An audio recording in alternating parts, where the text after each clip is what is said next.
السلام عليكم ورحمة الله وبركاته. الحمد لله رب العالمين والعاقبة للمتقين والصلاة والسلام على سيدنا محمد وعلى آله وصحبه أجمعين. أما بعد، أعوذ بالله من الشيطان الرجيم. بسم الله الرحمن الرحيم.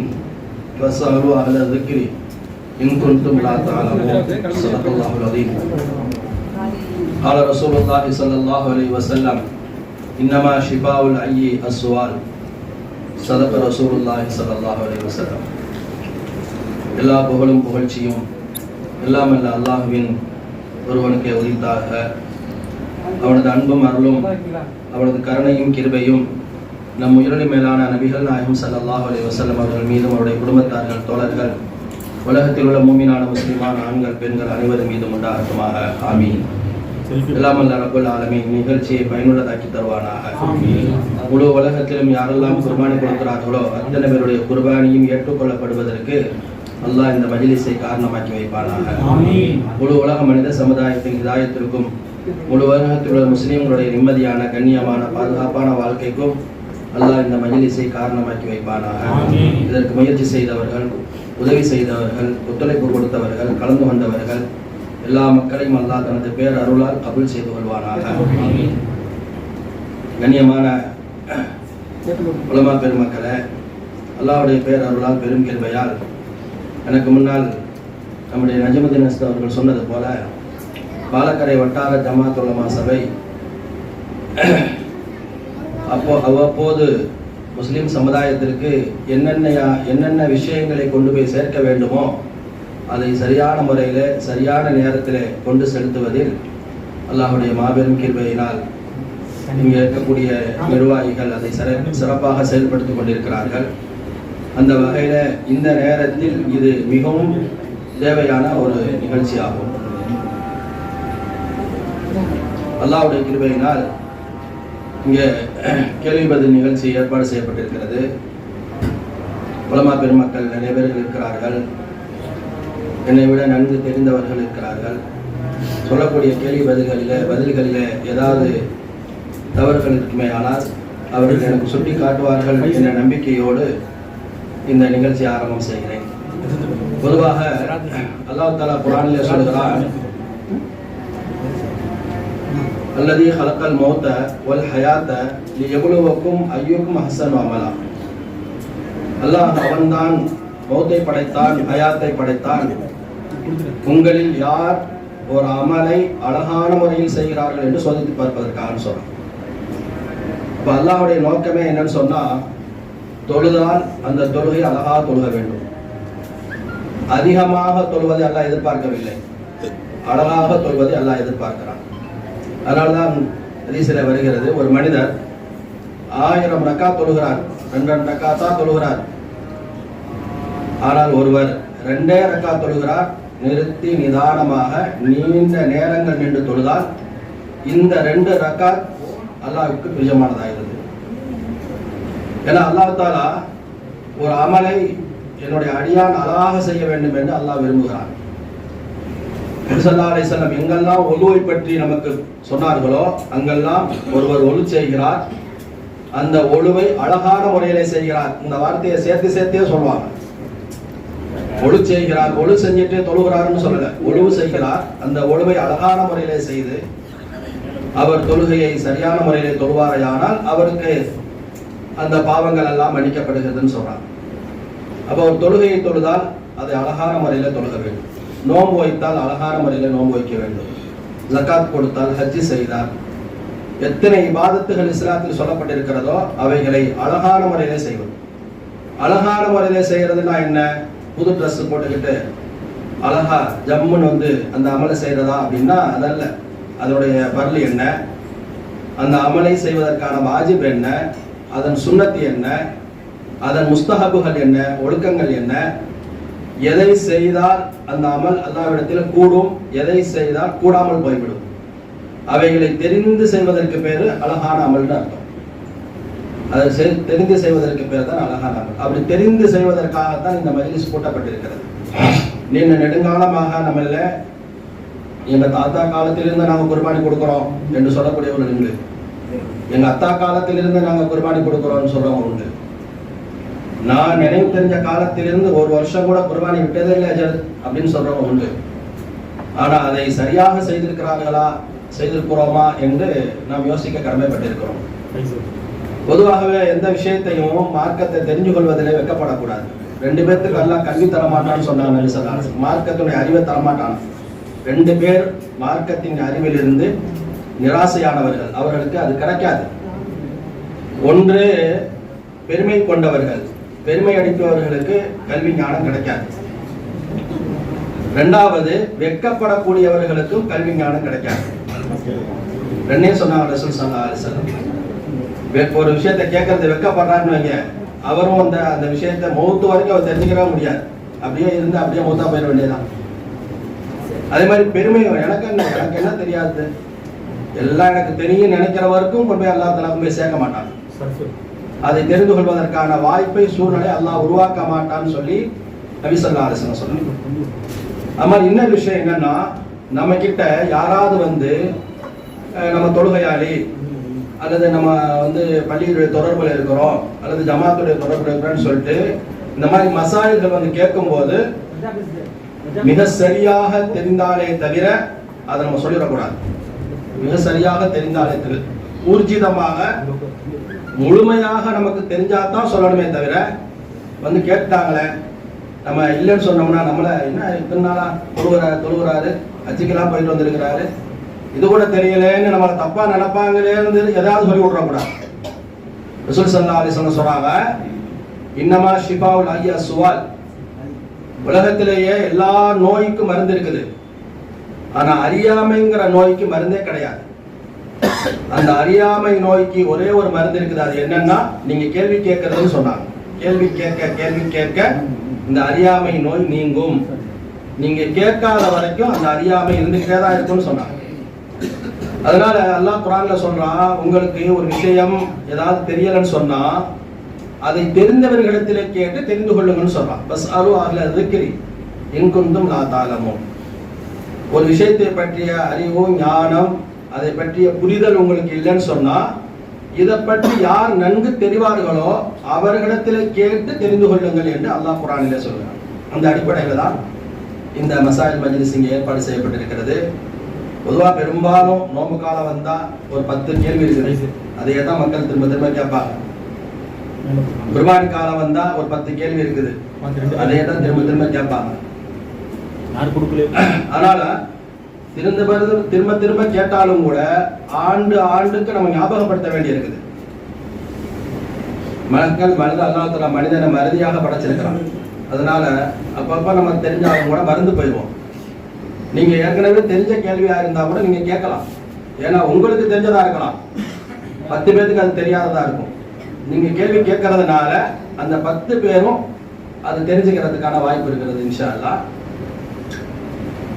பொதுவாக குர்பானி அப்படிங்கிறது ஹஸரத் சொன்ன மாதிரி, குர்பான் அப்படிங்கிற வார்த்தை அரபி வார்த்தை, குர்பான்ங்கிற வார்த்தை அரபி வார்த்தை, குர்பானி அப்படிங்கிறது வந்து உருது வார்த்தை. அது உருது. அது குர்பான் அப்படின்னா என்னன்னா, அல்லாஹ்வின் பொருத்தத்தை பெறுவதற்காக, நெருக்கத்தை பெறுவதற்கு எந்த அமல் செய்தாலும் அது எல்லாத்துக்குமே குர்பான்னு சொல்லுவோம். நீங்க பார்க்கலாம், நீங்க வெள்ளிக்கிழமை ஜும்மாவுடைய சிறப்புல வரும்போது யார் முதல்ல வருகிறாரோ அவருக்கு ஒட்டகம் குர்பானி கொடுத்த நன்மைண்டா வருது ஹதீஸ்ல. அப்ப இந்த குர்பானியான அந்த குர்பானி அல்ல, அல்லாஹ்வின் நெருக்கத்தை பெற்று தரக்கூடிய ஒரு செயல்னு அர்த்தம். கொஞ்சம் லேட்டா வந்தாருன்னா ஒரு மாட்டை குர்பானி கொடுத்த நன்மைன்னு வருது. இன்னும் கொஞ்சம் லேட்டா வந்தாருன்னா ஒரு ஆட்டை குர்பானி கொடுத்த நன்மைன்னு வருது. இன்னும் கொஞ்சம் தாமதமா வந்தா ஒரு கோழியை குர்பானி கொடுத்த நன்மை. கோழி குர்பானி கொடுக்க முடியாது, கோழி குர்பானிலே சேராது. இன்னும் கொஞ்சம் லேட்டா வந்தாருன்னா ஒரு முட்டையை குர்பானி கொடுத்த நன்மை இருக்குது வருது. இங்க குர்பானி பயன்படுத்துற வார்த்தை இருக்குது, அல்லாஹ்வின் நெருக்கத்தை பெற்று தரக்கூடிய ஒரு செயல்னு அர்த்தம். அப்ப இதுக்கு என்ன பேர் அப்படின்னா, இதுக்கு அரபியில பேர் வந்து உலுஹியான்னு பேர். இதுக்கு பேர் வந்து உலுஹியா. மக்களுடைய வார்த்தையில வாயில அந்த வார்த்தை சரியா வராததுனால நாம வந்து அது குர்பானின்னு பேர் பயன்படுத்திக்கிருக்கோம். ஆதம் அலைஹிஸ்ஸலாம் காலத்துல குர்பானி கொடுத்தாங்கன்னு சொன்னாங்க. அவங்க காலத்துல என்ன குர்பானி கொடுத்தாங்கன்னா, ஹாபில்ங்கிறவர் வந்து ஆடு கொண்டு கொடுத்தாரு.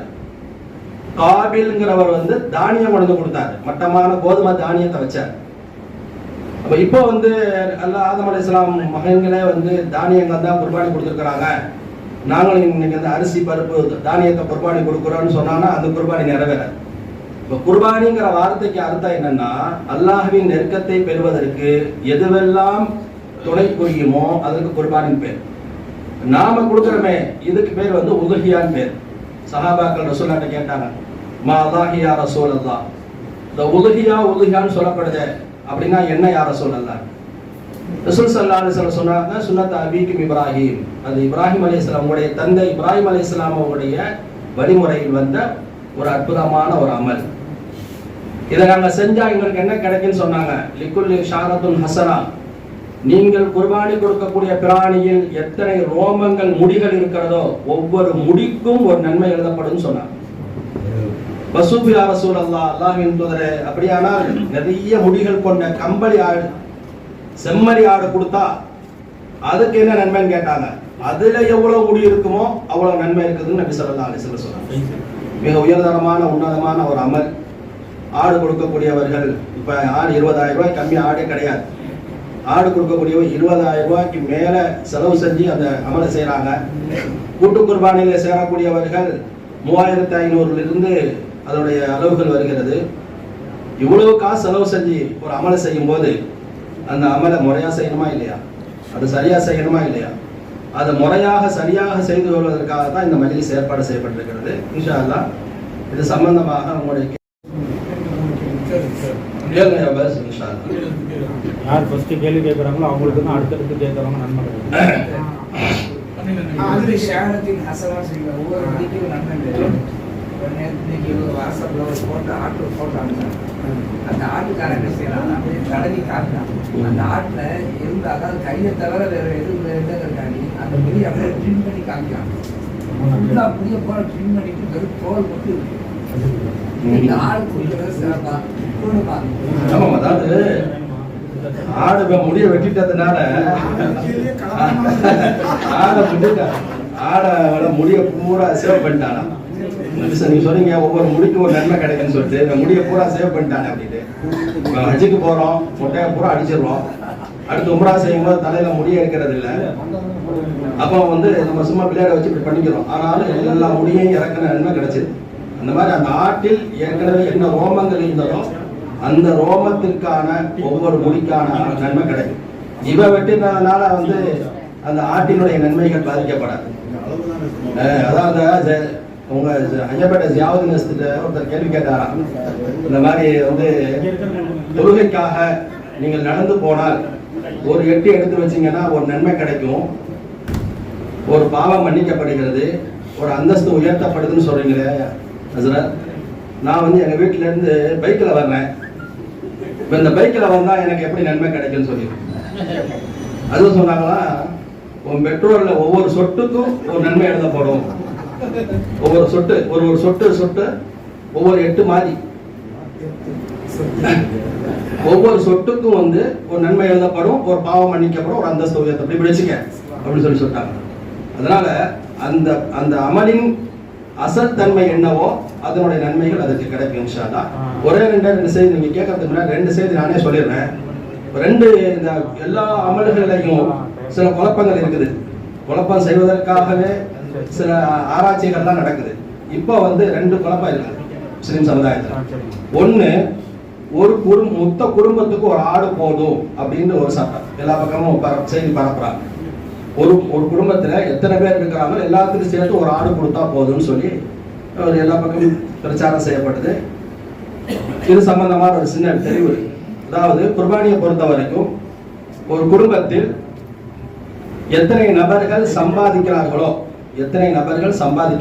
சம்பாதித்து ஒவ்வொருவருக்கும் தனித்தனியாக ஜக்காத்துடைய அளவுக்கு அவர்களிடத்தில் செல்வம் இருக்குமே ஆனால் ஜக்காத் கொடுக்கும் அளவுக்கு அத்தா தனியா சம்பாதிச்சு அவருக்கு தனியா பேலன்ஸ் இருக்கு, மகனுக்கு தனியா இருக்குது, மருமக நகை வச்சிருக்குது அப்படின்னா ஜக்காத்துடைய அளவுக்கு எத்தனை பேர் குடும்பத்தில் இருக்கிறார்களோ அத்தனை பேர்கள் மீதும் தனித்தனியாக குர்பானி கொடுக்கணும். ஒரு குடும்பத்துல அத்தா மட்டும் இருக்கிறாரு, அவர் மட்டும் தான் வருமானம், ஆனா 5-6 பேர் இருக்கிறாங்க, வேற யாருக்கும் தனியாக வருமானம் கிடையாது அப்படின்னு சொன்னா, இப்ப இவர் ஒரு ஆள் கொடுத்தா போதும். வருமானங்கள் தனித்தனியாக இருந்து ஒவ்வொருவருக்கும் தனித்தனியாக ஜகாத்துடைய அளவு உங்களுக்கு ஏற்கனவே தெரியும். ஜகாத்துடைய அளவு, சதகத்துல் ஃபித்ருடைய அளவு, குர்பானி அளவு, மூணுக்கும் ஒரே சட்டம் தான். ஆனா சின்ன சின்ன வித்தியாசம் இருக்குது. இன்ஷா அல்லாஹ் சொல்றாங்க. என்ன அளவு? 10.25 பவுன் நகை, 10.25 பவுன் நகை இருக்கணும், அல்லது 612 கிராம் வெள்ளி இருக்கணும், அல்லது அதனுடைய இன்றைய கிரை மதிப்பு 59,000 ரூபாய் சொல்றாங்க. வெள்ளியினுடைய கிரைய மதிப்பு 59,000 ரூபாய் இன்னைக்கு உள்ள மதிப்பு, அல்லது 60,000 வச்சுக்கிறேங்க. இந்த 60,000 ரூபாய் ஒருத்தட்ட எல்லா செலவுகளும் மேல் மிச்சமாக ஒருத்தட்ட இருந்துச்சுன்னா அவர் மீது ஜகாத்து கடமை, அவர் மீது குர்பானி கடமை, அவர் மீது சதகத்துல் ஃபித்ர் கடமை. இந்த மூணுக்குள்ள வித்தியாசம் என்னன்னா, பெருநாள் அன்னைக்கு, இந்த நோன்பு பெருநாள் அன்னைக்கு இந்த தொகை ஒருத்தட்ட இருந்துச்சுன்னா அவர் மீது சதகத்துல் ஃபித்ர் கடமை. துல்ஹஜ் பிற 10, 11, 12 இந்த 3 நாளில் இந்த மதிப்புள்ள அளவுக்கு அவர் வசதி படைத்தவராக இருந்தார்னா அவர் மீது குர்பானி கடமை. ஆனா இந்த வசதி உள்ள அளவு ஒரு மனிதட்ட இருக்குது, ஒரு வருஷம் ஃபுல்லா அவர்கிட்ட இருக்குது அப்படின்னா அப்பதான் ஜகாத் கடமையாகும். ஜகாத் கடமையாகிறதுக்கு ஒரு வருஷம் அந்த பொருளாதாரம் அவர்கிட்ட இருக்கணும். குர்பானி கடமையாகிறதுக்கு 3 நாள் இருக்கணும். பிற 9 வரைக்கும் இவர் ஒண்ணும் இல்லாம இருந்தார். திடீர்னு 9 ராத்திரி ஒரு ஆளுக்கு வந்து 2 லட்சம் ரூபா 3 லட்சம் ரூபா கொடுத்துட்டு போயிட்டார். பெருநாள் அன்னைக்குன்னு பார்த்தா இவர் வசதி ஆயிட்டார் அப்படின்னா அவர் மீது கடமை ஆயிடும். அல்லது பெருநாள் முந்தி வரைக்கும் அவர் நல்ல வசதி வாய்ப்பா இருந்தார், பெருநாளுடைய ராத்திரி திடீர்னு எல்லாம் பறி போயிடுச்சு, பெருநாள் காலையில பார்த்தா அவர் ஒண்ணுமே இல்லை, அவர் மீது குர்பானி கடமையாகும். 3 நாள். சதகத்துல் ஃபித்ருக்கு 1 நாள். அதனால இந்த குடும்பத்துக்கு ஒரு ஆடு அப்படிங்கிறது வந்து அது எந்த குடும்பத்தில் ஒருத்தருடைய வருமானம் இருக்கிறதோ அந்த கொடுக்கிறது, எந்த குடும்பத்தில் ஒவ்வொருத்தருக்கு தனித்தனி வருமானம் இருக்கிறதோ அவங்க தனித்தனியா தான் கொடுக்கணும். இது ஒண்ணு.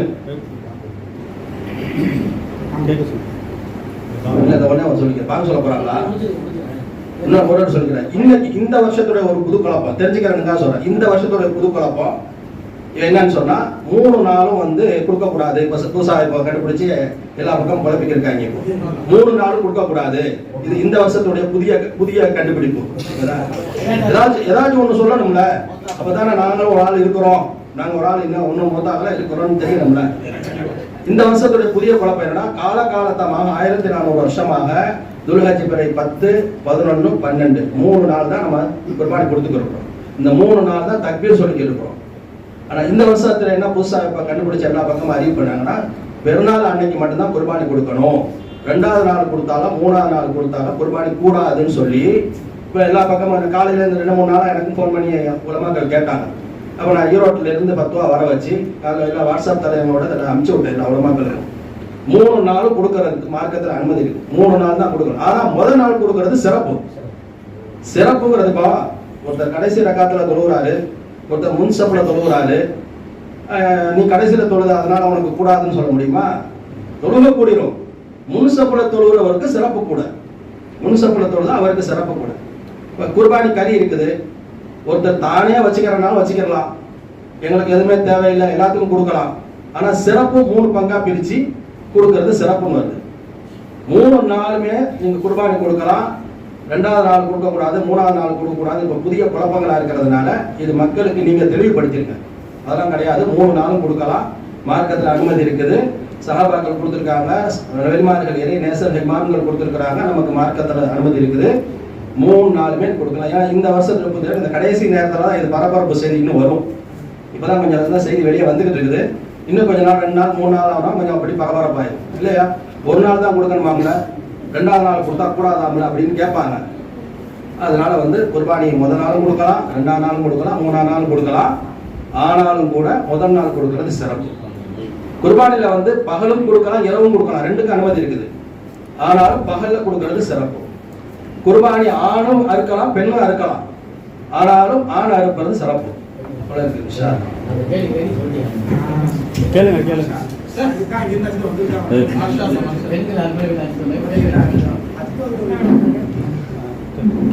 இல்ல மேல கேக்குறாங்க, மேல கேக்குறாங்க. சத்தமா சொல்லுங்க கொஞ்சம் சத்தமா சொல்லுங்க. கேள்வி விளங்கல, சத்தமா சொல்லுங்க.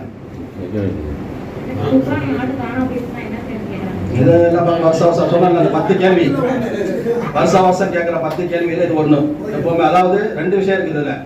குர்பானி பிராணி இருக்குது, ஆனா வாங்கினவர் காணா போயிட்டாரு, அது ஒண்ணு இருக்குது.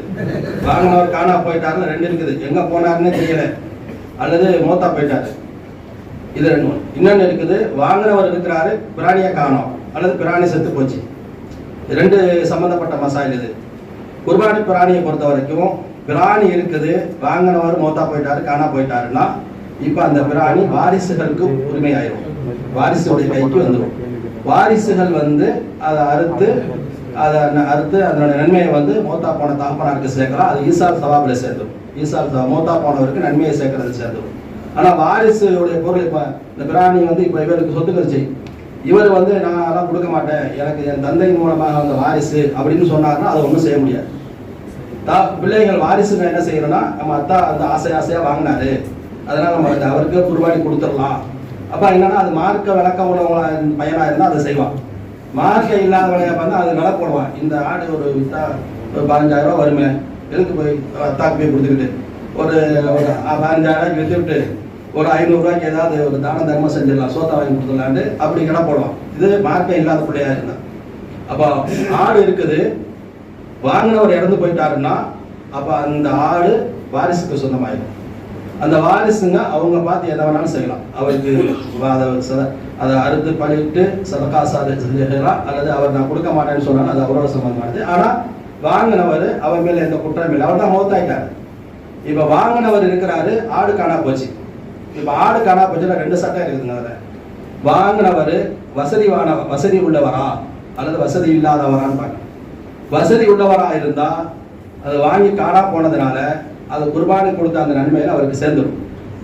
ஆனா வசதி இல்லாதவரா இருந்தா இவர் ஒரு ஆடை வாங்கி இன்னொரு ஆட்டை வாங்கி கொடுக்கணும். ஏன்னா இவர் தன் மேல கடமையே இல்லாத ஒன்றை இவரா கடமையாக்கிக்கிட்டாரு. இவரா கடமையாக்கி அதை சரியான முறையில பத்திரப்படுத்தி பாதுகாக்காததுனால இவர் என்ன செய்யணும்னா இன்னொரு ஆட்டை வாங்கி அவர் கொடுக்கணும், அல்லது ஒரு பங்களையாவது அவர் சேர்ந்து அந்த கடமையை நிறைவேற்றணும். அப்ப அதனால ஆடு வந்து வாங்கினா அதனாலதான் அதை கண்ணும் கருத்துமா பாத்துக்கிறங்க, பாதுகாத்துக்கிறங்க, பராமரிங்க, அது மேல அன்பு காட்டுங்க, அதுல தீனி போடுங்கலாம் சொல்லப்படுறது. காரணம் என்னன்னா இது எங்கும் ஓடிடாம இருக்கணுங்கிறதுக்காக தான். போன வருஷம் மஹல்லாவிலேயே 9 ஆடு காணாம போயிடுச்சு. நம்ம எல்லாமே எல்லாத்துக்கும் தெரிஞ்சு வச்சிருக்காங்க. இந்த நேரத்துல வந்து அப்படி எல்லாம் வாங்கி வச்சிருப்பாங்க. கட்டி போட்டதுனால நைட்டு 2 மணிக்கு வந்து ஏமரால தெரியுது, ஆள் தெரியல. அதனால ஆடு வாங்கி வச்சிருக்காங்க. தயவு செஞ்சு நம்ம இந்த பள்ளியா தலைவருடைய ஆடு கூட போனதுல போச்சு. அதனால குர்பானி ஜமாத்துலமால இருந்து ஒரு விழிப்புணர்வு போடுங்க. அதாவது உங்கள் ஆடுகள் ஜாக்கிரதை, பத்திரப்படுத்தி குர்பானி பிராணிகளை பத்திரப்படுத்தி பாதுகாத்துக் கொள்ளுங்கள். தெரிஞ்சுக்கிட்டே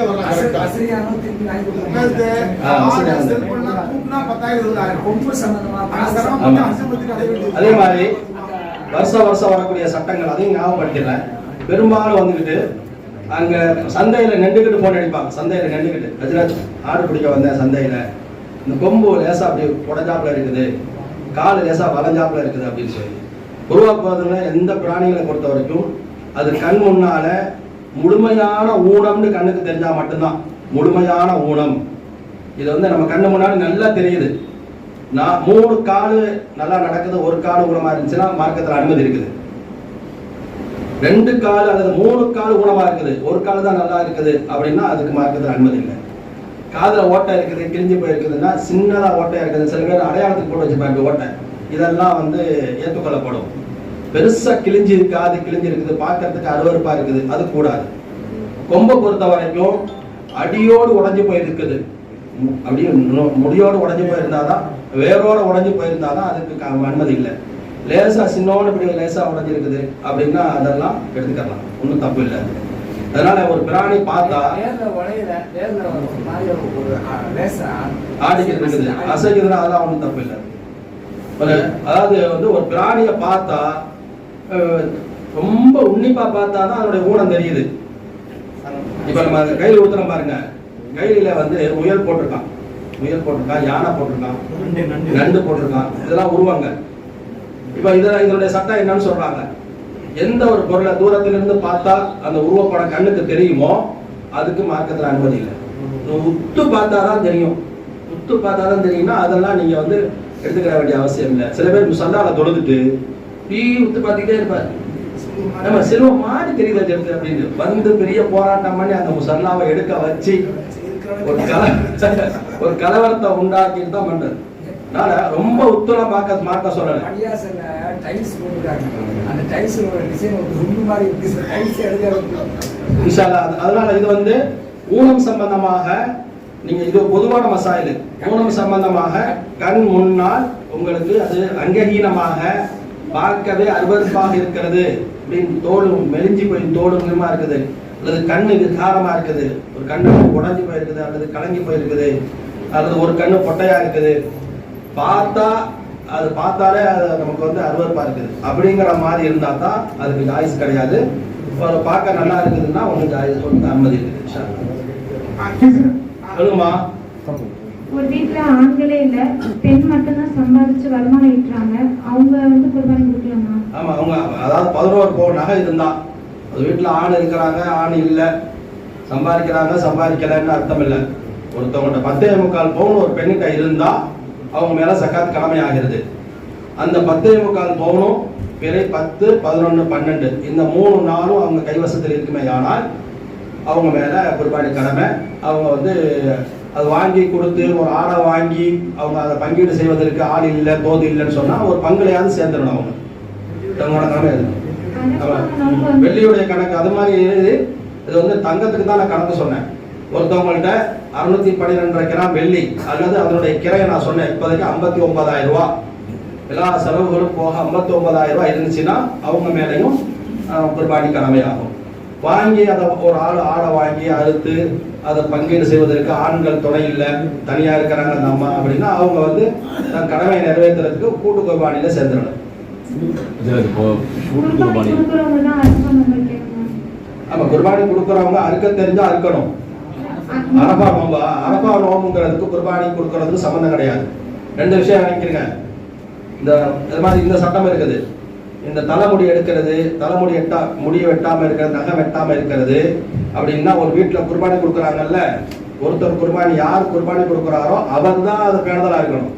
இவர் குர்பானி கொடுக்குறாங்கிறதுனால சின்ன பிள்ளை கூட முடி வெட்டாம குடும்பத்தையே அப்படியே வந்து அலாட் பண்ணி வச்சிருக்காங்க, எதனால முடி எடுத்து பிடிச்சிடாத அப்படின்னு. அதெல்லாம் கிடையாது. குர்பானி கொடுப்பவர் அவர் குர்பானி கொடுக்கும் வரை முடி வெட்டக்கூடாது, நகத்தை வெட்டக்கூடாது. அவருக்கு தான் அந்த சட்டம், மற்றவங்களுக்கு அந்த சட்டம் கிடையாது. 1. 2வது இப்போ சொன்னா பாருங்க, மக்கள் ரொம்ப பேர் என்ன வழங்கி வச்சிருக்காங்க, அரபா நோம்பு வைக்கிறீங்கன்னு. வைக்கல யாருன்னு கேட்டா, நான் இந்த வருஷம் குர்பானி கொடுக்கல அதனால அரபா நோம்பு வைக்கலன்னு சொல்றேன். அரபா நோம்பு வைக்கிறதுக்கும் குர்பானி கொடுக்க சம்பந்தம் இல்லை. ஒவ்வொரு முஸ்லீமும், ஹாஜிகள் அல்லாத ஒவ்வொரு முஸ்லீமும் அரபா நோம்பு வைக்கணும். அரபா நோம்பு வைக்கிறதுனால அது ஏழையா இருந்தாலும் சரி, பணக்காரன் வசதி படைச்சவங்களுக்கு தான் குர்பானி கடமை. ஆனா அரபா நோம்புங்கிறது வந்து ஏழை, பணக்காரர், ஆண்கள், பெண்கள், சிறுவர், பெரியவர் எல்லாருமே சுன்னத் மக்களாது. ரசூல் ஸல்லல்லாஹு அலைஹி வஸல்லம் காலமெல்லாம் எந்த வருஷம் ஹஜ் செஞ்சாங்களோ அந்த வருஷத்தை தவிர மற்ற எல்லா காலமும் அரபா நோம்பு வச்சிருக்காங்க. முந்தின வருஷத்துடைய பாவங்கள் மன்னிக்கப்படுது, பிந்தின வருஷத்துடைய பாவங்கள் மன்னிக்கப்படுது. அந்த நோம்புக்கு ஈடாக ஒரு நோம்பு கிடையாது. அந்த அளவுக்கு சிறப்பு இருக்கிறதுனால எல்லா முஸ்லீம்களும் அரபா நோம்பு வைக்கணும். குர்பானி கொடுக்குறவங்க தான் வைக்கணுங்கிறது கிடையாது. குர்பானில 7 பேர் பங்கு. அதில் பெருநாள் தொழுகை வந்து 8 மணிக்கு இருக்கு, 6க்கு இருக்கு, 9 மணிக்கு இருக்கு. 8 மணிக்கு வந்து கூட்டுல 9 மணி ஆரம்பிக்கிறாங்க. 4 பேர் பெருநாள் தொழுகிறாங்க, 3 பேர் 10 மணிக்கு தான் தொழுகிறாங்க. அது அதோட கணக்கு. அதாவது அறுப்பின் சட்டம் வந்து என்னன்னு சொன்னா, அதாவது என்ன கேட்கறாங்கன்னு சொன்னா, கூட்டு குர்பானில 7 பேர் சேர்றாங்க. இப்ப 4 பேர் வந்து இப்ப அஜித் சொன்ன மாதிரி நானாமனா பள்ளியாசல 7 மணிக்கு தொழுது முடிச்சிடுறாங்க. 3 பேர் வந்து ஈதுகால போய் தொழுறாங்க 10:30 மணிக்கு. இப்ப ஒரு கூட்டுல 7 பேர்ல 4 பேர் தொழுதுட்டாங்க, 3 பேர் தொழுகாம இருக்கிறாங்க. அவங்க தொழுது முடிச்ச பின்னாடி தானே வந்து குர்பானி கொடுக்கணும்னு சொல்றீங்க. இப்ப 3 பேர் கொடுத்துட்டாங்க, 4 பேர் கொடுக்காம இருக்கிறாங்க. 4 பேர் தொழுதுட்டாங்க, 3 பேர் தொழுகாம இருக்கிறாங்கன்னா இதுக்கு என்ன சட்டம் கேட்கறாங்க.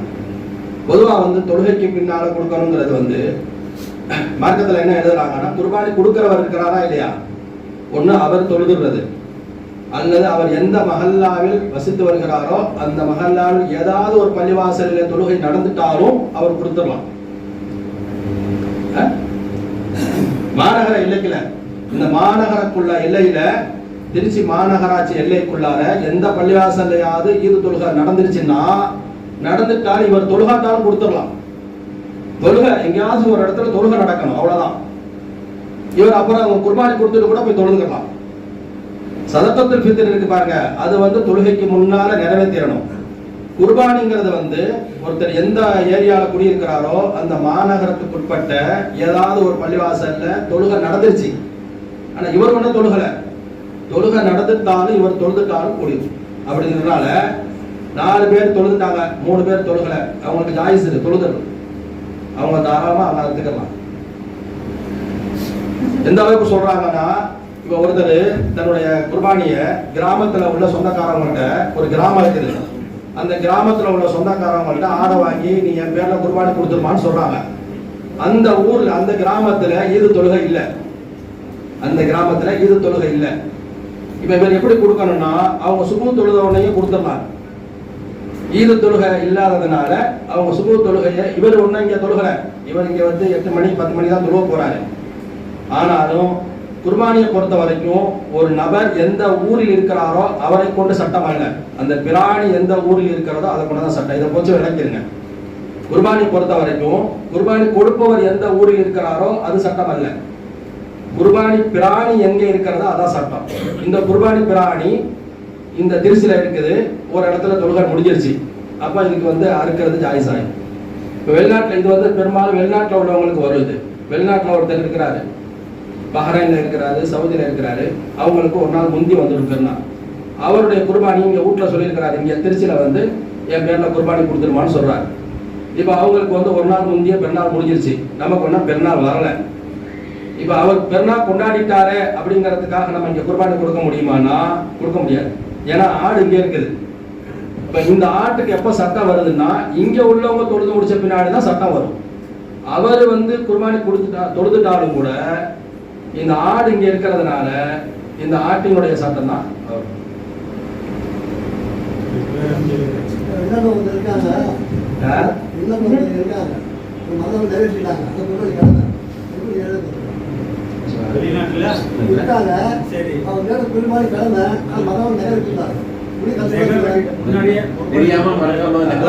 அதாவது இந்த நகம் வெட்டக்கூடாது அப்படிங்கிறதும் முடி வெட்டக்கூடாதுங்கிறதும் ஒரு முஸ்தகப்பான அமல், ஒரு சுன்னத்து நபிலானது. இதை வேணுக்குன்னே செய்யக்கூடாது. தெரியாம ஒருத்தர் நகத்தை வெட்டிவிட்டாரு, தெரியாம முகத்தை முடிய வெட்டிவிட்டாரு அப்படின்னா அது எந்த விதமான பாதிப்பும் வராது, அதனால ஒன்றும் கிடையாது. சில பேர் என்ன செய்யறாங்கன்னா, நான் குர்பானி கொடுக்கலாம்னு நிறுத்தி வச்சிருந்தது, இந்த நகத்தை வெட்டிவிட்டேன், அதனால சொன்னாங்க குர்பானி கொடுக்கக்கூடாது, நீ நகத்தை வெட்டினதுனால குர்பானி கொடுக்கக்கூடாதுன்னு சொல்லிட்டாங்கன்னு சொல்லி ஒரு சுன்னத்தான அமலை செஞ்சதுக்காக ஒரு வாஜிபை கொண்டு போய் நிப்பாட்டி விடுறாங்க, வாஜிபை நிப்பாட்டிடுறாங்க. அப்படி கிடையாது. நகம் வெட்டக்கூடாது, முடி வெட்டக்கூடாதுங்கிறது அது ஒரு அமல். அது இதை ஒருத்தர் மறந்து செஞ்சுட்டாரு, தெரியாம செஞ்சுட்டாரு அப்படின்னா அதனால குர்பானி நிப்பாட்டிடக்கூடாது, அது குர்பானி அது பாட்டு முடியும். சொல்லுங்கம்மா, யாராச்சும் குழந்தைங்க பேர்ல குர்பானி கொடுக்கலாமா? அதான் அதெல்லாம் அதாவது பருவ வயதை அடையாத குழந்தைகள் மீது அல்லது ஒரு ஆண் தன் மனைவியின் மீது இவர் மீது கடமை இல்லை. மனைவி குர்பானிக்கு தகுதியா, நான் சொல்லிட்டேன் குர்பானிக்கு யார் தகுதின்னு சொல்லி, அந்த தகுதி உடையவராக இருந்தா அந்த பெண்ணு அவங்க தன்னுடைய சொந்த காசுல தான் கொடுக்கணும், அல்லது கணவர்கிட்ட சொல்லணும் எனக்காக நீங்க குர்பானி கொடுங்கன்னு கேட்டுக்கிறணும். அப்படி கேட்கவும் இல்லை, இவர் கொடுக்கவும் இல்லைன்னாலும் இவர் மீது குற்றம் வராது, அந்த அம்மா மேலதான் குற்றம் வரும். அதே மாதிரி பருவ வயது அடையாத பிள்ளைங்க அவங்க இந்த ஜக்காத்துடைய அளவுக்கு தகுதியானவங்களா இருக்கு. ஒரு பிள்ளை பேர 60,000 ரூபாய் டெபாசிட் பண்ணி வச்சிருக்கீங்க, 70,000 ரூபாய், 80,000 ரூபாய், 1 லட்சம் ரூபாய், 2 லட்சம் ரூபாய் கிடக்குது அப்படின்னா அந்த பிள்ளை மேல குர்பானி கடமை ஆகும். எந்த பிள்ளையின் மீது இதுக்கு ஜக்காத்துடைய அளவுக்கு அவங்க தகுதி ஆகிட்டாங்கன்னா, அது சின்ன பிள்ளையா இருந்தாலும் சரி, வயசுக்கு வந்த பிள்ளையா இருந்தாலும் சரி, அவங்க மேலே ஜக்காத்து கடமை, அது அவங்க அது நிறைவேற்றுறாங்க, அவங்க தான் கொடுக்கணும். கடன் வாங்கி குர்பானி கொடுக்கலாமா? கடன் வாங்கி குர்பானி கொடுக்கிறது பொதுவாக கடனாளிகள் ஜக்காத்துடைய விஷயத்துல, அதே மாதிரி குர்பானி விஷயத்துல, சதகத்துல் ஃபித்ர் இவங்க எல்லாம் கடனாளிகள் இல்லாம இருக்கணுங்கிறது சட்டம். ஒருத்தவங்க என்ன செய்யறாங்க, இந்த இந்த அமலை நம்ம நிறைவேற்றணும், நமக்கு ஒரு நன்மை கிடைக்கணும் அப்படிங்கிறதுக்காக கடன் வாங்கி கொடுக்குறாங்க. ஏன்னா இந்த அமலை செஞ்சதுனால அல்லாஹ் தஆலா என்ன செய்வான், என்னுடைய காரியத்தை நிறைவேற்றுவான், அமல் நிறைவேற்றுவானா. அந்த கடனை நிறைவேற்றுறதுக்கான அவங்களுக்கு வாய்ப்பு சூழ்நிலை இருந்தா கடனை வாங்கி நிறைவேற்றலாம்.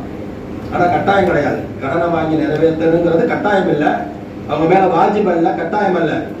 இவங்க ஆசைப்படுறாங்க, நான் வந்து என்ன செய்யறேன், குர்பானி எப்படியாவது கொடுக்கணும்னு சொல்லி. கடனை வாங்கி நிறைவேற்றலாமானா வாங்கினா தப்பு கிடையாது.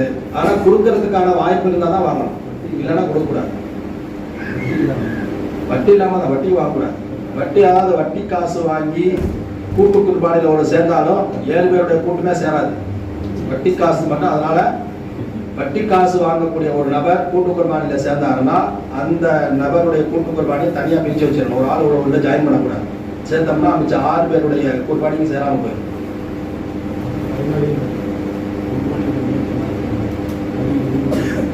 அது மாதிரி குர்பானி நியத்து வந்து சேரும் போது அது குர்பானி அப்படிங்கிற நியத்துல சேரணும். அல்லது அக்கீகா, தன் மகனுக்கோ மகளுக்கோ யாருக்காவது அக்கீகா கொடுக்காம இருக்குது, அக்கீகாவுடைய நியத்துல சேரலாம். இந்த 2 அமைப்புல சேர்ந்தாதான் அந்த பங்கு சேரும். ஒருத்தர் என்ன செய்யறாரு, வந்து ஒரு 5 கிலோ கறி கிடைக்கும் அப்படின்னு சொல்லி கறிக்காக சேர்றாரு அப்படின்னா அது சேராது. அந்த 7 பேருடைய நியத்தும் ஒரே நியத்தா இருக்கணும். ஒண்ணு குர்பானிங்கிற நியத்தா இருக்கணும், அல்லது அக்கீகாங்கிற நியத்தா இருக்கணும். இதை தவிர வேற நியத்து இருக்கக்கூடாது.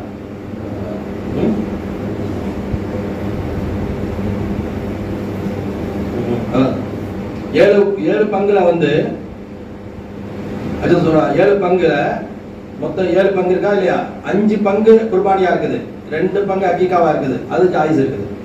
5 பங்கு அக்கீகா சேர்ந்துட்டாங்க, 2 பங்கு குர்பானி சேர்ந்தாங்கன்னா இது அப்ப அக்கீகாவுடைய கரியா மாறி தவிர குர்பானி சேராது. அதுல நீங்க கவனமா இருக்கணும். ஒரு பங்கு 2 பங்கு தான் உள்ள ஜாயின் பண்ணி விடணும். அக்கீகாக்குன்னு சேர்றவங்கள ஒரு லிஸ்ட் வச்சுக்கிறணும். லிஸ்ட் வச்சு ஒவ்வொரு மாட்டுல 1 பங்கு 2 பங்கை சேர்த்து விடணும். வெறும் அக்கீகாவா கொடுத்துடக்கூடாது. அக்கீகாவா கொடுத்தா குர்பானி நிறைவேறாது. அல்லது அதிகமான பங்கு அக்கீகாவாக இருக்குது, கம்மியான பங்கு குர்பானியா இருக்குது, அப்பவும் சேராது. அதிகமான பங்கு குர்பானியா இருக்குது, 1-2 பங்கு அல்லது 3 பங்கு வரைக்கும் இருக்கலாம். 7ல 4 அதிகம், 3 கம்மி. 3 வரைக்கும் ஒரு அக்கீகா சேர்ந்தா அப்பதான் அது கூடும். அதையும் கவனமா வச்சுக்கிறது. இதான் கூட்டு குர்பானியை யார் சேர்றாங்களோ யார் செய்யறாங்களோ அவங்க இதுல கவனமா இருக்கணும். வட்டி குர்பானியை எப்படி கண்டுபிடிக்கிறது தெரியுமா? அதாவது ஒரு வட்டி வாங்குறாருன்னு வெளிப்படைய தெரிஞ்சவருடைய சட்டம் தான் இது. தெரியாதவரை பத்தி நம்ம அதெல்லாம் ஒப்படைச்சிட்டு நம்ம பாட்டுக்கு அவர் வெளிப்படையெல்லாம் இப்படி இருக்கிறாரு, அல்ஹம்துலில்லாஹ் நல்லா இருக்கிறாரு எல்லாரும் சொல்றாங்க. ஒருத்தர் இந்த தான் தொழில் நமக்கு தெரியுமா இல்லையா, இவர் இந்த தொழிலை தவிர வேற எதுவுமே இல்லைன்னு சொல்றாரு. இப்ப அந்த மாதிரி ஆள் தரும்போது மட்டும்தான் நம்ம கவனமா கொஞ்சம் இருந்துக்கிறோம்.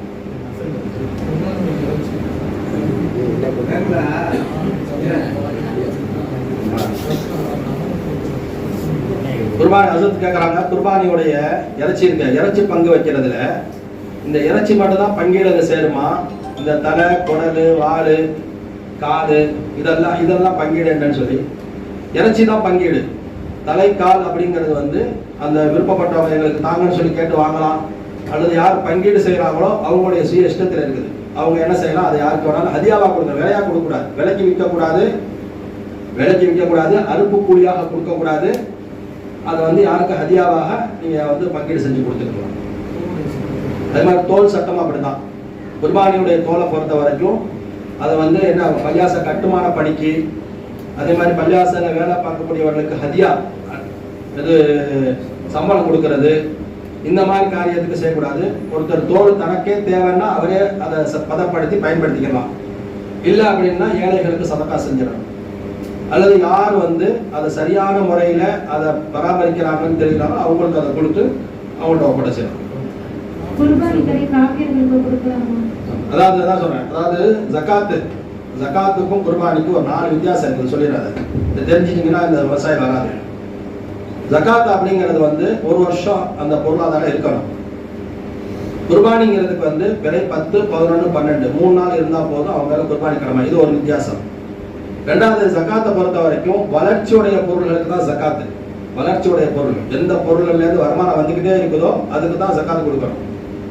இப்ப ஒரு இடத்துல ஒரு ரெண்டு வீடு இருக்குது, ஒரு வீட்டுல குடியிருக்கிறாரு, ஒரு வீட்டுல வாடகை வருதுன்னா அந்த வாடகைக்கு தான் ஜகாத் கொடுக்கணும் அவர், அந்த வீட்டின் மதிப்புக்கு கொடுக்க தேவையில்லை. அது மாதிரி காலி நிலங்கள் வாங்கி போட்டிருக்கிறாரு, காலி நிலங்களுக்கு ஜகாத் கடமை ஆகாது, ஏன்னா வாங்கி போட்டிருக்கிறாரு அவ்வளவுதான். அதே வந்து ஒருத்தர் ரியல் எஸ்டேட் பிசினஸ் பண்றாருன்னா அந்த பிசினஸ்ல வரக்கூடிய வருமானத்துக்கு ஜகாத் கொடுக்கணும், வளர்ச்சிக்கு ஜகாத். ஆமா, சொந்த வீடு சொந்த வீட்டில் உள்ள ஜகாத் கிடையாது, ஜகாத்து கிடையாது.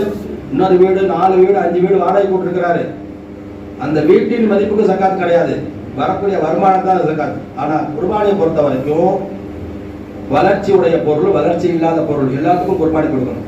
ஒரு வீட்டுல ஒருத்தர் குடியிருக்கிறான்னு வைங்க, ஒரு டிவிக்கு மேல இன்னொரு டிவி இருக்குது, இந்த டிவி வளர்ச்சி கிடையாது. ஒரு ஆடம்பர வீட்டு உபயோக பொருட்கள் மேல்மிச்சமாக இருக்குது, ஒரு வண்டிக்கு மேல இன்னொரு வண்டி வச்சிருக்கிறாரு, ஒரு போனுக்கு மேல இன்னொரு போன் வச்சிருக்காரு, இது எல்லாம் கணக்குல வரும் ஜகாத் குர்பானில, இது எல்லாமே கணக்குல வரும். ஒரு வீடு இன்னொரு வீடு இருக்குது, அந்த வீடு கணக்குல வரும். வெறும் காலி இடம் வாங்கி போட்டிருக்கிறாரு, அந்த இடம் கணக்குல வரும். வீட்டுல 3 ட்ரெஸ்ஸுக்கு மேல அதிகமா இருக்குது, அந்த ட்ரெஸ் எல்லாம் கணக்கு போடணும். அப்படி பார்த்தா எல்லாரும் மேலேயும் குர்பானி கணக்கு, அது குறிப்பா பெண்கள் மேல கடமையாயிருக்கும். ஏன்னா பீரோவை திறந்தா அவ்வளவும் சேலதான் இருக்குது, அவ்வளவு பொருட்கள் தான் இருக்குது. அவங்க பயன்படுத்துற ஆடம்பர பொருட்கள் இருக்குது, அதை கணக்கு போட்டாலே 60,000 ரூபாய் வந்துடும். ஆடு. ஏன்னா இந்த குர்பானி வந்து ஜகாத்துக்கு வந்து இது எதுவுமே கணக்குல வராது. ஆனா குர்பானிக்கு வளர்ச்சியுடைய பொருள், வளர்ச்சி இல்லாத பொருள், வீட்டில் இருக்கக்கூடிய அனைத்து ஆடம்பரமான பொருட்களும் அது கணக்குல வரும்.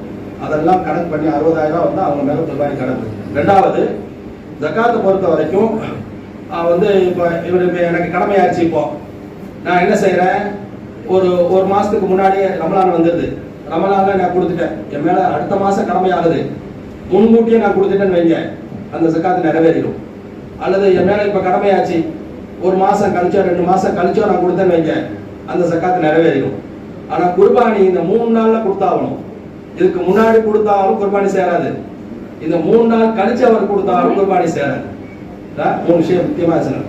அதாவது ஜகாத்து அவர் மீது கடமை ஆயிடுச்சு, கடமைக்கு முன்னாடியே அவர் என்ன செய்யறாரு, இப்ப ஷவ்வால் மாசம் துல்காதா மாசம் தான் கடமை ஆகுது, முன்னாடியே ரமலான் வந்துருச்சு, ரமலான் கொடுத்தா நன்மை நிறைய கிடைக்குமேன்னு சொல்லிட்டு முன்கூட்டியே கொடுத்துட்டாருன்னு வைங்க, அவர் ஜகாத்து நிறைவேறிடும்.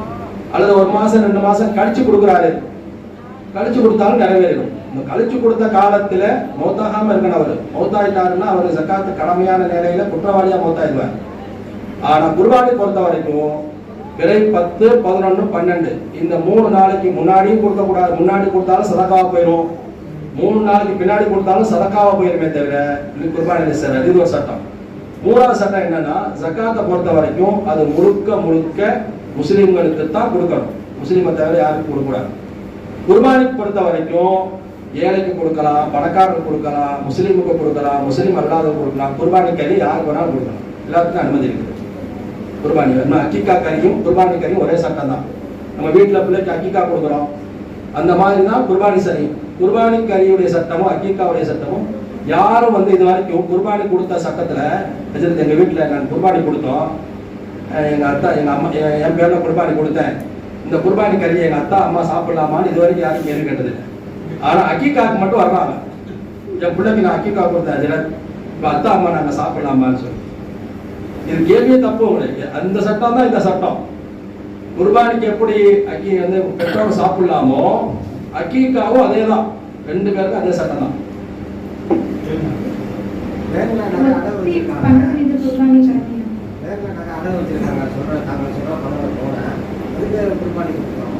அது வந்து வந்த பின்னாடி தான், அவங்க மீட்டி கையில வந்த பின்னாடி தான் கொடுக்கணும். யாருக்கு சொல்லுமா, சொல்லுங்கம்மா. அந்த ஒட்டி பணம் உங்க கைக்கு வந்த பின்னாடி தான், அது அவங்கள்ட்ட இருக்கிற வரைக்கும் அவங்கள்ட்ட பொருள் உங்க கைக்கு எப்போ வருதோ அப்பதான் வந்து ஜகாத்தோட சட்டமும் அப்படித்தான், வந்து குர்பானியோட சட்டமும் அப்படித்தான். மாடு வாங்குறோம், மாடு காதில் இப்போ பார்த்தா எல்லா காதிலும் ஓட்ட போட்டுருக்காங்க. ஒரு நிமிஷம் எங்கம்மா, மாடு இப்போ பார்த்தா வரோம், மாட்டு காதில் ஓட்ட போட்டுருக்காங்க, இல்லை மாடு காது கிழிச்சு வச்சிருக்காங்க, வாங்கலாமா வாங்கக்கூடாது? அதான் சொன்னேன், காது பெருசா கிழிஞ்சிருந்துச்சுன்னா வாங்கக்கூடாது. சும்மா அடையாளத்துக்கு போட்டு வச்சிருப்பாங்க, அடையாளத்துக்காக சின்ன சின்னதான் பார்க்கலாம், அது ஜாயிஸ் இருக்கு. பொதுவா வந்து அதான் ஓட்டை சின்னதா இருக்குது, அடையாளத்துக்கு போட்டிருக்கிறாங்க, அல்லது தழும்பு போட்டிருக்கிறாங்க அடையாளத்துக்கு, இதெல்லாம் கூடும் மார்க்கத்துல. அவங்கள கடை முள்ளு கிழிச்சிருக்காங்க, காதை கிழிச்சு வச்சிருக்காங்க, அதனால தப்பாக இருக்கு. காது கிழிச்சே கொடுக்க கூடாதுங்கிறாங்க. காது காது கிழிச்சு ரொம்ப கிழிஞ்சிருந்தா தான் கொடுக்கக்கூடாது. சரி. லேசா கிழிஞ்சாதான் அவனுக்கு தப்பு கிடையாது. மேம் இப்போ வந்து குர்பானி நம்ம கொடுத்துட்றோம். கொடுத்ததுக்கப்புறம் அந்த இறைச்சியை வெட்ட கொண்டு வராங்கல்ல, அவங்க கொண்டு வர அந்த ஆயுதங்கள் எல்லாமே வந்து ஒரு சிலர் வந்து இந்த பன்றியை அறுத்து கொண்டு வந்து பயன்படுத்துகிறாங்க. அதெல்லாம் கூடாது அப்படின்னு நாங்கள் சொல்கிறோம். தெரிஞ்சவங்க சொல்கிறோம், தெரியாதவங்க வந்து அதை பயன்படுத்துகிறாங்க. அதுக்கு நம்ம என்ன சொல்கிறோம்? அதுதான் வந்து நம்ம வந்து முஸ்லீம்காரங்க அறுக்க கொடுக்கணும். மாட்டு மருத்துவர்கள் இதில் சேர்க்கக்கூடாது. ஏன்னா முஸ்லீம்களை பொறுத்த வரைக்கும் அல்லாவுடைய கிருபைக்கும் அவங்க இதை அப்படியே அறுக்க மாட்டாங்க. அதனால நம்ம அறுப்புக்காக இருக்கு ஒரு 5 ரூபா அந்த நேரத்தில் கொஞ்சம் டிமாண்டு தான் வைப்பாங்க. நம்ம இந்த எப்போ காசு யார் கம்மியாக கேட்குறாங்கன்னு போகும்போது தான் இந்த மாதிரி ஆளுக்கு வரும். இந்த கிராமத்திலிருந்து என்ன செய்கிறாங்க, ஆளுக்கு ஒரு கட்டி எடுத்து தூக்கிட்டு சுற்றிக்கிட்டு இருக்கிறாங்க. அறுக்கணுமா அறுக்கணுமா முன்ன பின்ன தெரியாத ஆள்கிட்ட கொடுத்தோம்னா இந்த பிரச்சனை வரும். நமக்கு ஏற்கனவே தெரிஞ்ச ஆளுக்க பழக்கமான ஆள்கிட்ட முன்கூட்டியே சொல்லி வச்சு அவங்க இந்த நேரத்தில் கொஞ்சம் காசு கூட தான் கேட்பாங்க. நம்ம ஒரு குர்பானியை வந்து சரியாக நிறைவேற்றுறதுக்காக கொஞ்சம் காசு கூட கொடுத்தாலும் பரவாயில்லைன்னு அந்த மாதிரி ஆட்கள் நம்ம கொடுத்துக்கிறோம். எப்போ ஒரு சந்தேகம் வந்துடுமோ இவங்க இந்த கத்தியை கொண்டு அதை அறுத்துருப்பாங்களோ அப்படின்னு வருமோ அவங்கள பயன்படுத்தக்கூடாது. நம்ம தவிர்த்துக்கிறோம் அவங்கள.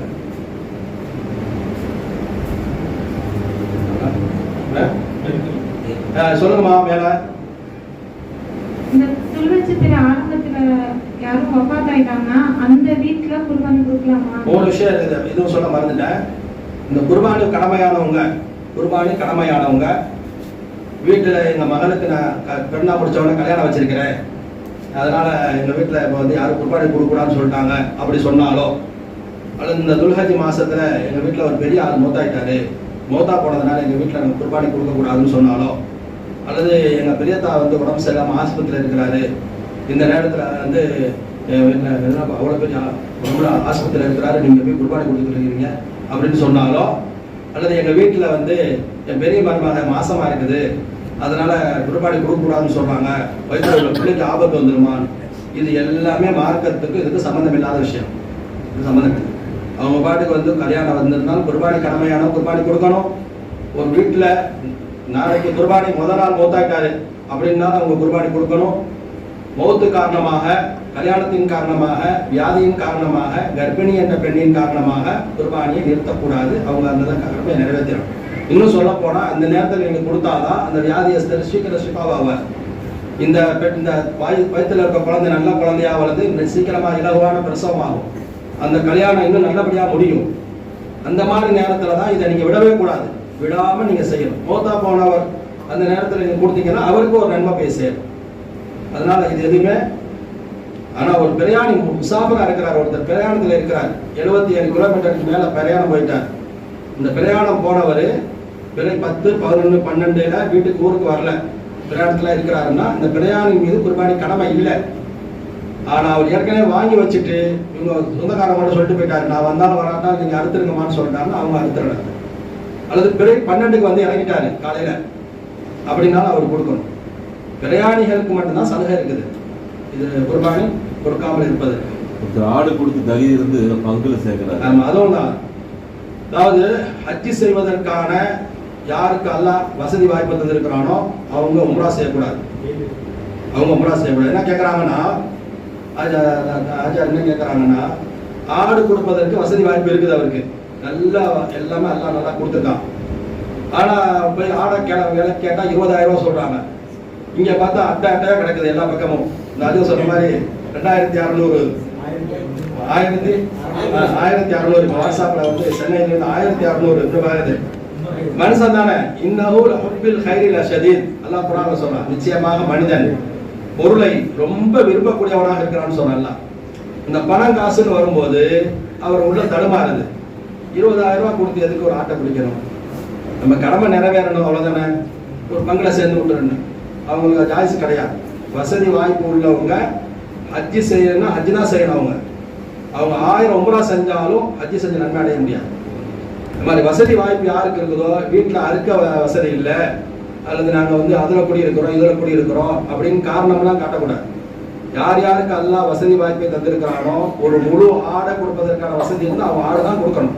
அதுதான் சிறப்பு. அது இந்த நம்மள மாதிரி சாதாரண மக்கள் ஆசைப்படுறாங்க, நம்மளும் ஒரு குர்பானி கொடுத்தா தேவையில்லையே, நமக்கு அந்த பங்கு நன்மை கிடைச்சா தேவையில்லையேன்னு ஆசைப்படுறாங்களே, அந்த மாதிரி உம்மத்துக்கு தான் ரசூல் அந்த வழி காமிச்சாங்க. சரி, நீங்களும் குர்பானி நன்மை அடையணுமா, சரி ஒரு பங்குல சேர்த்துக்கிறீங்க, ஒரு 7 பேர் சேர்ந்து ஒரு மாட்டை கொடுங்க.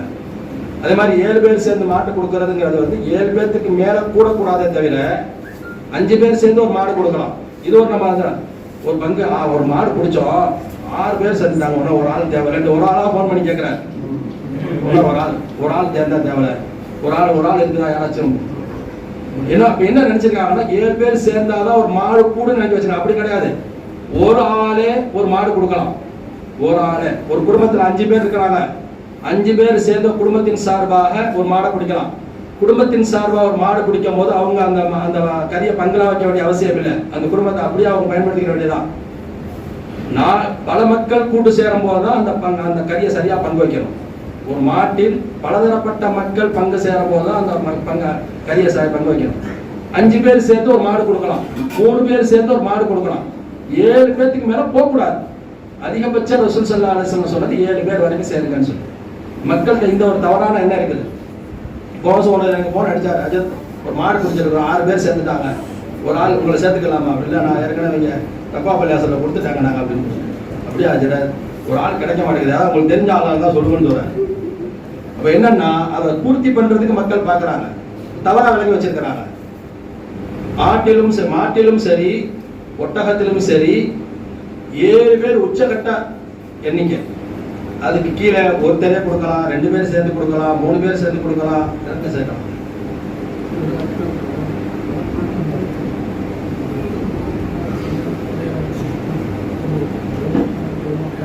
ஆமா, அதாவது அறுப்பினுடைய முறைகள் தெரிஞ்சவங்க தான் அறுப்ப கொடுக்கணும். நம்ம இப்போ அது வந்து அது ஒரு பரபரப்பான நேரம், அவங்க மெதுவா பொறுமையா அறுத்து தந்தாலும் நம்ம மக்கள் வந்து அதுக்கு தயார் இல்லை.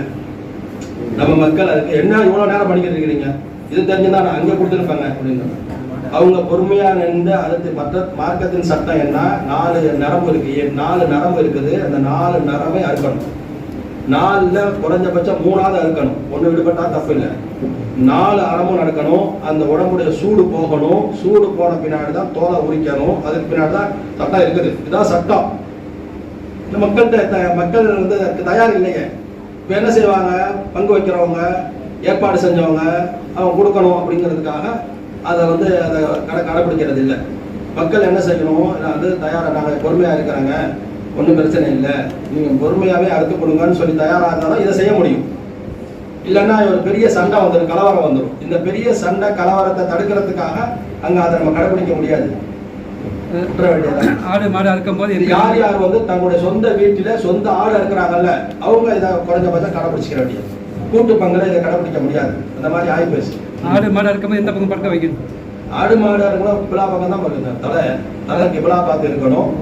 அந்த கிபிலா பார்த்து இருக்கிறதுக்கான வீட்டு வசதி அமைப்பு இல்லை அப்படின்னா அவங்க எந்த பக்கம் வேணாலும் வச்சுக்கலாம், ஒன்றும் தப்பு இல்லை. கிபிலாவை முகத்தை கிபிலாவை பார்த்து பிஸ்மில்லா அல்லாஹ் அக்பர் சொல்லி இருக்கணும். இது மாதிரி இது ஒரு சின்ன தப்பு. அவங்க தாப்பனார் பேர்ல தாயார் பேர்ல ரசூல்லா பேர்ல கொடுத்தாங்கன்னா சில பேர் இப்படி வைக்கிறாங்க, இந்த அக்கீக்காவை நான் என் தாப்பனாருக்காக இருக்கிறேன் அப்படின்னு சொல்றாங்க, இந்த அக்கீக்காவை என் ரசூல் ஸல்லல்லாஹு அலைஹி வஸல்லம் இருக்கிறேன். அப்படி செய்யக்கூடாது. எந்த ஆடா இருந்தாலும் சரி, தம்மையான குர்பானி கடமையானா இருந்தாலும் சரி, மற்றவங்களுக்காக நீங்க மௌத்தா போனவங்களுக்காக குர்பானி கொடுத்தாலும் சரி, பிஸ்மில்லாஹ் அல்லாஹு அக்பர் சொல்லி தான் இருக்கணும். அறுத்து முடிச்ச பின்னாடி இவருக்குரிய குர்பானியா இருந்தா, யா அல்லாஹ் இது என் சார்பாக நான் கொடுக்கக்கூடிய குர்பானி, இதை இப்ராஹிம் அலைஹிஸ்ஸலாம் அவர்களிடம் நபி ஸல்லல்லாஹு அலைஹி வஸல்லம் எப்படி ஏற்றுக்கொண்டாயோ அது போல ஏற்றுக்கொள்வாயாக இவர் சொல்லணும். அல்லது வேறு யாருக்காவது கொடுப்பாரையானால், யா அல்லாஹ் இந்த குர்பானியின் நன்மையை என்னுடைய தாதா அவங்களுக்கு சேர்த்து வைப்பாயாக, என்னுடைய தாதிக்கு சேர்த்து வைப்பாயாக, எங்க நாயம் ஸல்லல்லாஹு அலைஹி வஸல்லம் சேர்த்து வைப்பாகன்னு சொல்லுமே தவிர எல்லா பிராணிகளையும் பிஸ்மில்லா அல்லாஹ் அக்பர் சொல்லி தான் இருக்கணும். பிஸ்மில்லா அல்லாஹ் அக்பர் சொல்லாம யாராவது வந்து எங்க தாதாக்காக அறுக்கிறேன் அப்படி சொன்னாலோ, என் ரசூலுல்லாஹ்க்காக அறுக்கிறேன்னு சொல்லி அறுத்தாலோ அந்த பிராணி தவறான பிராணி ஆகும், அது ஜாயிஸ் ஆகாது. அந்த கறி சாப்பிடக்கூடாது. நிறைய பேர் மாட்டுக்கறி சாப்பிட மாட்டாங்க. நான் இது குர்பானி கொடுக்கறது பறக்கத்தான் இருக்குது. அந்த மாட்டுக்கறி வீட்டுக்கு அந்த வாடையே வரக்கூடாதுன்னு சொல்லி அப்படியே வேற ஆளுக்கு முழுசா அப்படியே அதான் சொல்றாங்க, மாட்டுக்கறியை சாப்பிட்றது இல்லை, ஆனா பங்குல மட்டும் சேர்ந்துக்கிறது. ஆட்டுக்கறி ஏதாவது அவங்க ஒருத்தர் இறந்து போயிட்டாங்கன்னா, உடம்பு சரியில்லாம அத்தாவோ அம்மாவோ உடம்பு சரியில்லாமே ரொம்ப காலம் கடந்து இறந்து போயிட்டாங்கன்னா அந்த போர்வையை தூக்கி குப்பையில போட்டுடுறது. கோவை தூக்கி குப்பையில போட்டுருது. அவர் படுத்திருந்த பாய் தலைவாடி எல்லாத்தையும் தூக்கி குப்பையில போட்டுருது. ஆனா இவர் வச்சு இந்த பணம் காசை பூரா எடுத்து ஜோப்பில் வச்சுக்கிறது, காதுல போட்டு நகையை கழட்டிக்கிறது, தோடெல்லாம் கழட்டி வச்சுக்கிறது. ஏமா அப்ப அதான் அந்த அம்மா படுத்துருந்துச்சு, அது வந்து மேல ஒட்டிக்கிட்டா என்ன பண்ணலாம், காலமெல்லாம் போட்டிருந்தா அதுவும் அது பிரியமான நகை வந்து பிடிக்கிறதா இருந்தா இந்த நகையை தான் வந்து பிடிக்கும். என்ன மக்கள்கிட்ட இருக்கிறாங்க. இப்ப மாட்டுக்கறி சாப்பிடக்கூடாது, மார்க்கத்தில் அனுமதிக்கப்பட்டிருக்கு. மாட்டுக்கறி சாப்பிடுறது சாப்பாடு அது அவங்க விருப்பம். அது ஆனா என் வீட்டு பக்கமே கொண்டு வராத அப்படின்னு சொல்றது அது வந்து அந்த கறியை வந்து அவமானப்படுத்துறது. வாங்கி அப்படியே பக்கத்துல வீட்டுக்கு வேலைக்காரர் இருந்தாங்களா யாராவது வந்து அப்படி மாத்தி விட்டணும். அல்லது டோக்கனே நீங்க அவங்கள்ட்ட கொடுத்துடணும். நீங்க வாங்கியிருந்தோமா, டோக்கன் வாங்கியிருந்தோமா, நீங்க போய் வாங்கிக்கிறங்கமான்னு சொல்லிடணும். இந்த கறியை வந்து இது வந்து குர்பானி பிராணி வந்து அல்லாஹ்வுடைய ஷாயிர்னு அல்லாஹ் குர்ஆன்ல சொல்றான். அல்லாஹ்வுடைய அடையாள சின்னம். இந்த அடையாள சின்னங்களை ஒவ்வொன்று அதில் எந்த அளவுக்கு சொல்றாங்கன்னா அதனுடைய சிறுநீர் அதனுடைய விட்டைகளை கூட நீங்க வந்து அசூசையா நினைக்காதீங்கன்னு சொல்றாங்க. அது சாணி போடுது, அந்த சாணியை கூட நம்ம வந்து மற்ற மாட்டு சாணி மாதிரி நினைக்கக்கூடாது. ஏன்னா இது எல்லாமே நாளை வறுமை நாளையில மீசான் தராசில நன்மையா வந்துடும் சொன்னாங்க நபி ஸல்லல்லாஹு அலைஹி வஸல்லம். அதனுடைய சிறுநீர்கள் கூட நமக்கு வந்து ஏன்னா அந்த பிராணியினுடைய மதிப்பு அது. அதனுடைய எந்த கறிகளையும் நம்ம அலட்சியமாக நம்ம அவமானமாக கேவலமாக நினைக்கக்கூடாது. அதே மாதிரி கறி யாராவது கொடுத்து விட்டாங்கன்னு வைங்க, ஒரு அவங்க வந்து பெரிய பழக்க வழக்கமா இருக்கும். ஒரு ஆடு தான் அறுத்திருப்பாங்க, அவங்க ஆளுக்கு 50 கிராமும் போட்டு கொடுப்பாங்க, 2 துண்டு தான் இருக்கும். இதை ஒரு பெரிய கொடுத்து கொண்டு வந்துட்டாங்க பெருசா அப்படின்னு சொல்லி அழைச்சிருந்தாங்க. ரசூல் ஸல்லல்லாஹு அலைஹி வஸல்லம் சொன்னாங்க, ஒரு காலினுடைய குழம்புங்கிறது இந்த கடைசியில் உள்ளது. இதை கொண்டு வந்து யாராவது எனக்கு அன்பளிப்பா தந்தாலும் நான் அதை கேவலமாக நினைக்க மாட்டேன்னு சொன்னாங்க. குர்பானி கறியில ஒரு துண்டு உங்களுக்கு தந்தாலும் அல்ஹம்துலில்லாஹ் மனமோதி ஏத்துக்கணும். இத ஒரு கறின்னு எங்கேயாவது கொடுத்து விடா பாரு, அவன் இதை தூக்கிட்டு வந்து சுத்தரா பாருங்க அப்படின்னு அப்படிலாம் சொல்லக்கூடாது. மக்கள்கிட்ட அந்த மாதிரி இருக்குது. ஒரு துண்டு கிடைச்சாலும் பரக்கத் அல்ஹம்துலில்லாஹ்.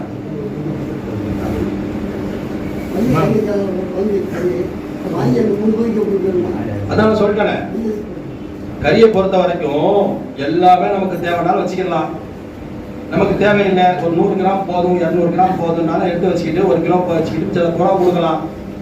சிறப்பு என்னன்னு சொன்னா 3 பங்கா பிரிச்சு 1 பங்கு நமக்கும் 1 பங்கு சொந்த பந்தங்களுக்கும்.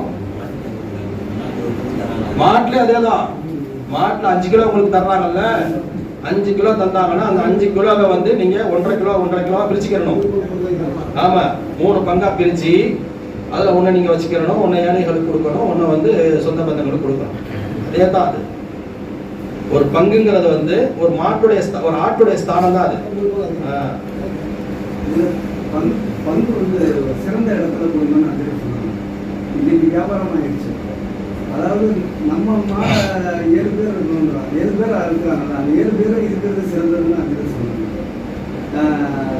அந்த கறி நம்மளுடைய கறி நம்மளுக்கு தான் வருதா, ஏன்னா படிப்பையா போட்டு வச்சிருக்காங்க. ஒருத்தருடைய பங்கு மாறி மாறி கொடுத்தா சிறந்ததா, அது ஒன்றும் பிரச்சனை இல்லை. அதாவது நம்ம வந்து அவங்க கொடுத்துடணும்.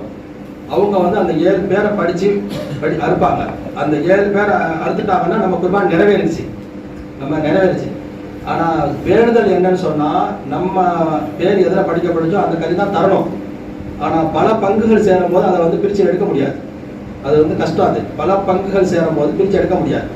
முதல் வருஷம் தான் செஞ்சோம், என்ன முதல் அடுத்தது லாஸ்டா வந்து அந்த கறி வீணா போயிடுச்சு. அப்படி அந்த மாதிரி சிரமங்கள் வந்துடும். இப்போ ஒரு முதல் ஆளை அறுத்துருவீங்க, அவர் வரட்டு அந்த கறியை கொடுக்கலாம்னா அவர் வந்தா தானே, இல்லைன்னா கறி வீணா போயிடும். அப்ப கடைசியில் உள்ளவர் முதல்ல வருவாரு. அதனால எப்போ பலதரப்பட்ட பங்குகள் சேர்க்கிறோமோ அதுல வந்து அவங்க அறுத்த பேரை சொல்லி அறுத்தா போதும். அந்த கறிகள் வந்து ஏன்னா எல்லாருமே வந்து இந்த நியத்துல தான் கொடுக்குறோம். எங்களுக்கு இந்த பங்குல சேர்ந்துட்டோம், எங்களுக்கு எந்த கறி வந்தாலும் அல்ஹம்துலில்லாஹ்ங்கிற அந்த அமைப்புல தான் நம்ம கொடுக்குறோம். அதனால அதுக்கு மார்க்கத்துல அனுமதி இருக்குது. வேற என்ன மேல இருக்குதாமா, பிடிச்சிக்கலாமா? 2 ஆடு சண்டை போட்டு கொம்பு உடஞ்சி அதோட ஓடு ரத்தமா ஊத்துது. அது வந்து குர்பானி அதை என்ன செய்யணும்னா உடனே டக்குன்னு ஆட்டுக்கடை வித்துடணும். வித்துப்பட்டு இன்னொரு ஆடை வாங்கிடணும். அதாவது ரத்தம் வரும் அளவுக்கு உடஞ்சி போச்சுன்னு சொன்னா சரி கேட்கறாங்க. என்னன்னு சொன்னா 2 ஆடு ஒன்னோட ஒண்ணு சண்டை போட்டுக்கிடுச்சு. ஒரு ஆடை முட்டி அதனால வந்து கொம்பு உடஞ்சி ரத்தம் வந்துருச்சு. இப்போ இந்த ஆட்டின் நிலைமை என்ன அப்படின்னா, அது ரத்தம் வந்து அல்லது வேறு உடைஞ்சு போச்சுன்னு சொன்னா அந்த ஆட்டை நம்ம கொடுத்துறோம். குர்பானிக்குள்ள இருந்துச்சுன்னா கொடுத்துட்டு வேற ஆடை வாங்கி அதுக்கு பதிலாக கொடுத்துறோம். வேலை நிப்பாட்டிக்கலாமா? முடிச்சா மதரசாங்க ஏற்கனவே மதரசா நடக்கிறதுனால அவங்களுக்கு வந்து பெருசாக சொல்ல வேண்டிய அவசியம் கிடையாது.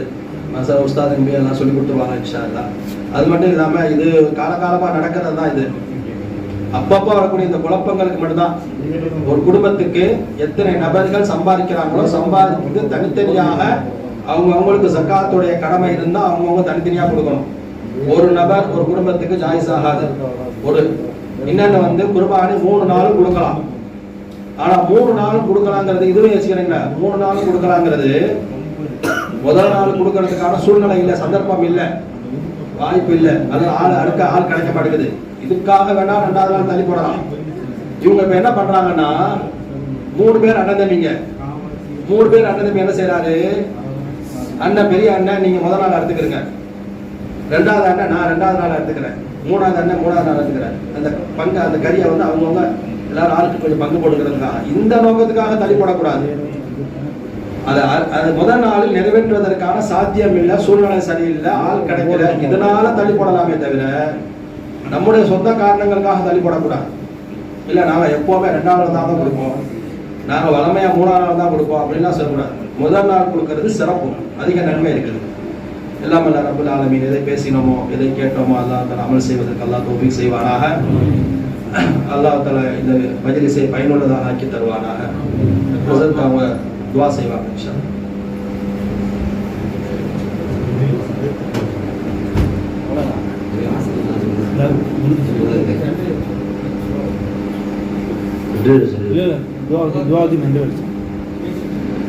ஒரு மசாலா சொல்லிடுறேன். நான் என் பங்குக்கு பேசுங்கிறாங்க.